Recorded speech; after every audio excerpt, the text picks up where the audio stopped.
Pernah nggak sih kalian membayangkan jika kalian tidak memiliki kerabat? Memikirkan kenapa orang-orang memiliki teman dalam kehidupannya? Kenapa kita dan orang lain sangat membutuhkan afirmasi, cinta, dan perhatian dari orang lain? Atau mungkin kalian pernah membayangkan gimana ya aku tanpa orang lain?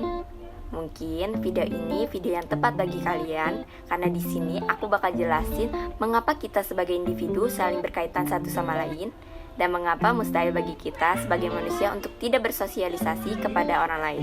Simak videonya. Apa kalian masih mengingat rasanya terkurung dan terisolasi dari dunia luar selama masa pandemi Covid? Rasa sepi, bosan akan aktivitas yang monoton dan itu-itu saja, jauh dari kerabat. Walau dengan teknologi yang memadai untuk berbincang dan bertukar pesan, namun rasanya kurang sekali untuk membayar kesepian yang ada.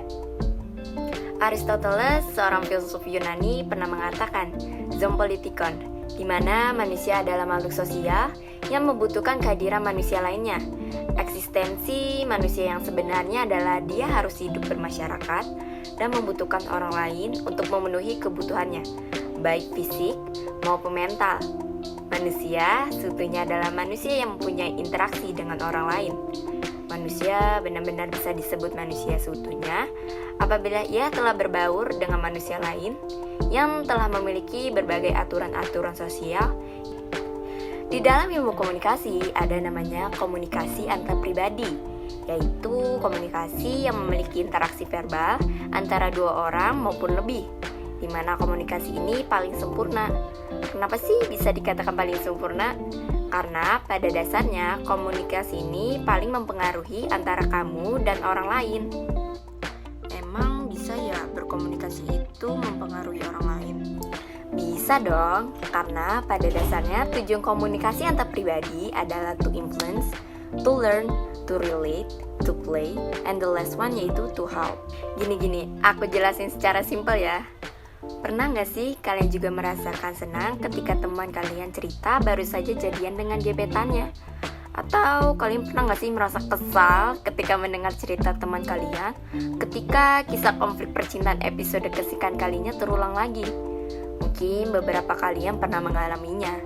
Tanpa sadar kalian sudah memenuhi tujuan dari komunikasi antar pribadi, dimana mungkin pada sebelum teman kalian bercerita mengenai pelegalan status hubungannya, kalian lagi sedih. Namun, setelah mendengar kabar tersebut, kalian menjadi ikut senang. Tapi, kenapa sih ketika kita curhat selalu merasa senang ketika melihat reaksi yang jujur dari teman curhat kita? Kenapa sih kita seterbuka itu dengan orang lain ketika curhat? Lalu, kenapa sih kita selalu merasa bahagia ketika didukung dan merasa iba ketika mendengar cerita orang lain?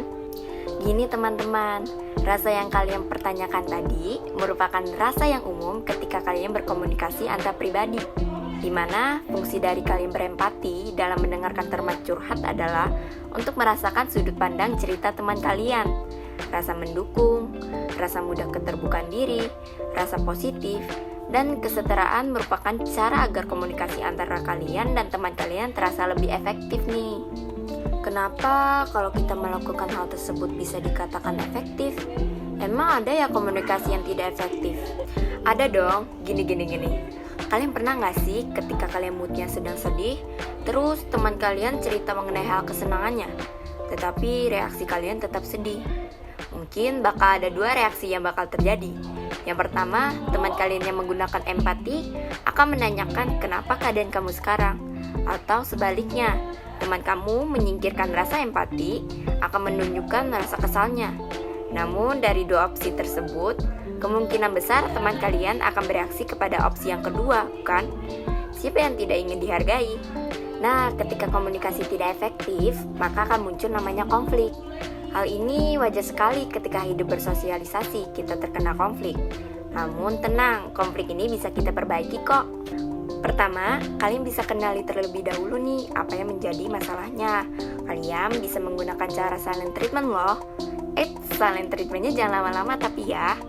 Lalu yang kedua, kalian bisa melakukan penyelesaian konflik komunikasi yang produktif, di mana kalian bisa saling jujur, mencari penyelesaian tanpa menyalahkan salah satu pihak. Yang ketiga, mempraktikkan solusi yang disepakati bersama, Dan yang terakhir, tidak mengulangi pola yang sama, kesalahan yang sama. Oke, sepertinya sekian penjelasan dari aku. Semoga dengan ini kalian bisa lebih memahami cara berkomunikasi antar pribadi. Sampai jumpa di lain kesempatan.